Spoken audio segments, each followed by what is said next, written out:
সম্মানিত ভিউয়ার্স, আসসালামু আলাইকুম রহমতুল্লাহ। আজকে আপনাদেরকে একটা আশ্চর্য বিষয়ের কথা শেয়ার করব, এই জন্যই মূলত ভিডিওটা করা। সবাই ভিডিওটা কন্টিনিউ করে সাথে থাকবেন আশা করছি।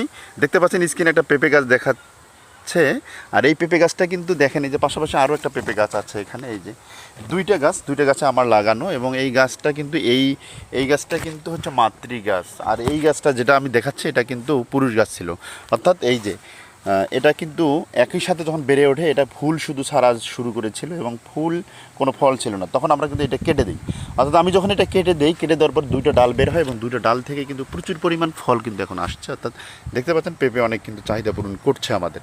সো এটা শেয়ার করার উদ্দেশ্য হচ্ছে, যদি মাত্রা গাছ অর্থাৎ যদি পুরুষ গাছ জন্মগ্রহণ করে আপনাদের কোনো পেঁপে গাছ, তাহলে কিন্তু আপনারা এভাবে কেটে দিতে পারেন নির্ভয়ে। অর্থাৎ যদি কেটে দিলে তাহলে কিন্তু, যদি কেটে দেন তাহলে আপনাদের এইরকম ফল কিন্তু আসবে, আশানুরূপ ফল কিন্তু পাওয়া যাবে। অর্থাৎ এটা আসলে খুবই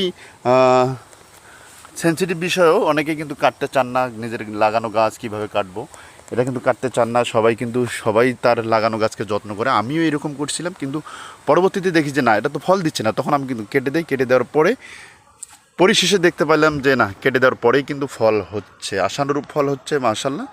তো ভিডিওটা যার ভালো লাগে অবশ্যই সবাই শেয়ার করে অন্যের কাছে পৌঁছে দেবেন, যেন আপনারও যদি একটা পেঁপের গাছ এরকম হয় তাহলে আপনিও নির্ভয়ে কেটে দিতে পারবেন এবং আপনিও সাফল্য অর্জন করতে পারবেন, আশা করছি। ধন্যবাদ সবাইকে।